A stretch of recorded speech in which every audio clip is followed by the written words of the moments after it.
down, and we're talking Main Street and the small business lenders who help it grow. Hey, thank you to this week's sponsor, the National Alliance of Commercial Loan Brokers.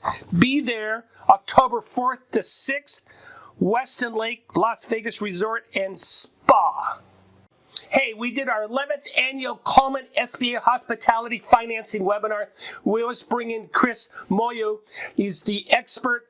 You will love this clip. This firm puts together what they call a heat map. Green means good, red means bad. Enjoy. So here we have our heat map. Basically what this does is we rate the top 52 hotel markets, 1 to 6, 1 being strongest outlook, 6 being weakest. Those are color coded accordingly. And this just sort of gives you a quick sort of regional, where's the strength, where's the weakness. You can sort of see the Southeast has the brightest outlook, Miami, Orlando, Atlanta. Shockingly, despite being big markets, they're not seeing the sort of supply additions that a New York, a Las Vegas, even, LA has a positive rating, but they're seeing a lot of supply. Nashville, Austin, Texas, they're building a tremendous amount in. And combining that with sort of our demand and beta, calculations for things like San Jose and San Francisco, where there probably is a little bit of that excess I mentioned earlier, you sort of get this sort of regional outlook. Now, the Midwest is weaker, and it has been really this whole cycle, and that's because it just didn't see the same level of economic growth that the coasts have seen. So the demand profile has not been as strong there.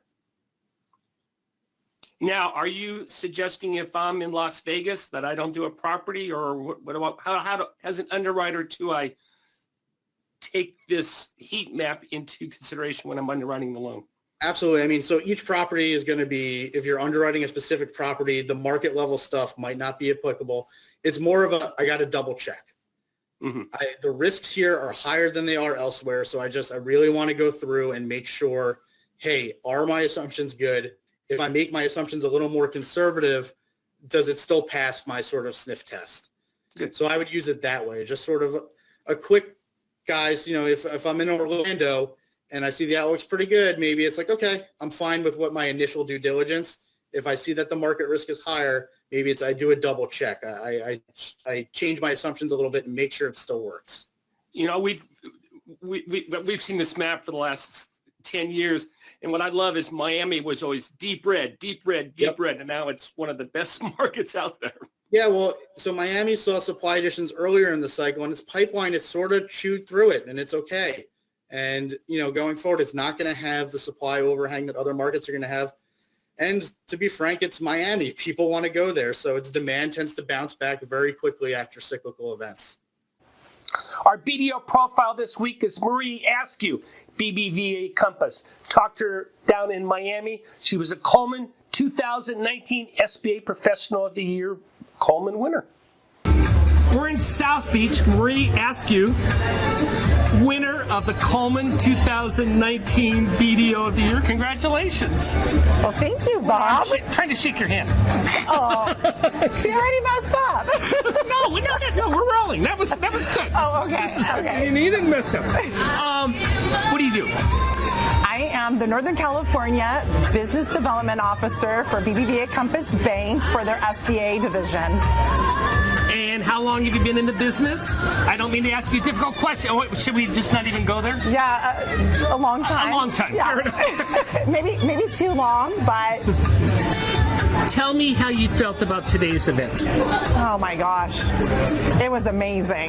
This Miami Beach is phenomenal, and I have to say personally, thank you so much for having me here and welcoming me here. Congratulations! To you won. Beautiful South Beach, Miami. I have to also thank Bob Judge from Commercial Lending Solutions that also sponsored this extraordinary day. Thank you so much. Well, congratulations. Thank you. Thank you for coming. Thank you. Josue Rivera of Puerto Rico and I sat down to discuss the state of Puerto Rican's Main Street after the hurricanes. Here's the clip. Josue Rivera, State Director, USDA Rural Development, San Juan, Puerto Rico. Thank you for joining us. Thank you, Bob, for having me. I mean, beautiful facility. How destructive was the hurricane in Puerto Rico on Puerto Ricans' Main Street? Well, it was the second strongest hurricane in the history of the U.S. So we were impacted by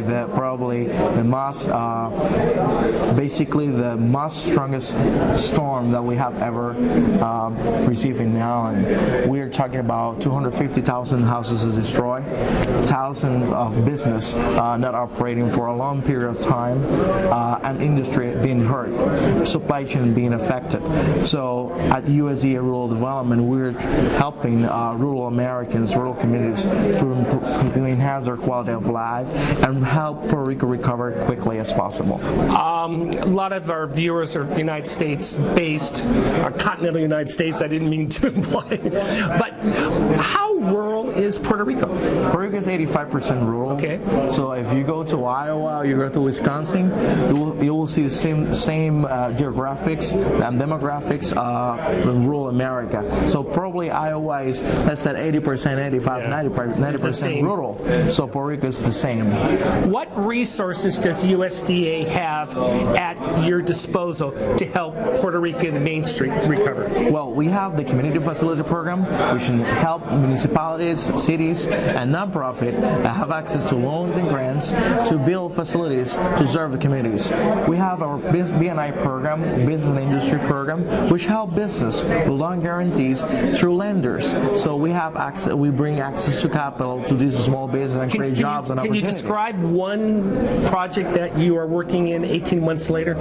Yes, we have a special project. It's called Marco Industry in the east of the island. We just visited yesterday with Administrator Brand, and this project have 75 jobs. We're talking about a molding, medical device molding company, and this is a co-op at the same time. Back in 2002, they closed the company. The employees organized themselves in a co-op, and they opened it again. They bought it, and it's an incredible story because we're doing it along to helping the working capital, improve the cash position of this company, and we've saved 75 That's awesome. jobs, That's awesome. That's which great. is very important for this area, for this eastern area in Puerto Rico, which had been affected tremendously by the hurricane, and we are now saving 75 jobs there, which is a big accomplishment for What us. else are you doing to help Puerto Rico recover? Well, we have a supplemental disaster of $165 million for areas that were affected by Harvey, Irma, and Maria. So Puerto Rico played an important role in that supplemental disaster funding for especially safe drinking water, landfills, and stormwater facilities. So we're encouraging communities to apply to our programs and municipalities so they can access these funds, and we speed the recovery of the island. The theme of this summit is partnerships. It's nice to see investors, lenders, government come together. It appears Puerto Rico is very investor-lender friendly. As you imagine, back in 2006, Puerto Rico, you may know, Puerto Rico have an economic situation that have been enduring since 2006, and Puerto Rico lost credibility with some of the investors and lenders. So what we're trying to do in this event is restore credibility, restore our commitment with investors and lenders, so they can trust Puerto Rico again, and let the rest of the world know and the rest of the nation that Puerto Rico is open for business, that we want to create opportunities and jobs for rural Americans living in the island. That's my job here, and that's what I would like to do every day that I am being in the position. Thank you, Bob. Awesome. Thank you, Bob, for having me. Very good. Thank you. Finally, to conclude about our hotel financing webinar, one of the huge challenges for owner-operators, small business owners, Main Street owners, is labor cost. Listen to Chris and I talk about this. Labor cost. This was, I'm glad that Chris reinforced it. It's a huge level. Living wage, you're talking about employees, entry-level jobs, and minimum wage jobs, and there's a lot of pressure on that. Chris, so I drive around the country, I'm seeing more and more signs at the restaurant. In-N-Out Burger did this in San Francisco, $15 an hour. Yep. And, you know, and they're bumping up, the economic markets are bumping up the wages on that. And I assume that's also happening at the hotel level, correct? Yeah, definitely. The lower end of the wage scale is really tight unemployment-wise, and my graph showed wage growth is trending at 3.5% roughly year over year. But when you get down to this $15 an hour level, it's almost 5% a year, and it's growing quickly. And you sort of have to raise wages to remain competitive, or you're going to have a lot of staff turnover. Yeah, and which is bad. Staff turnover is a bad thing. Thank you for joining us today for the Coleman Report update and for supporting America's and Puerto Rican small business, one entrepreneur at a time.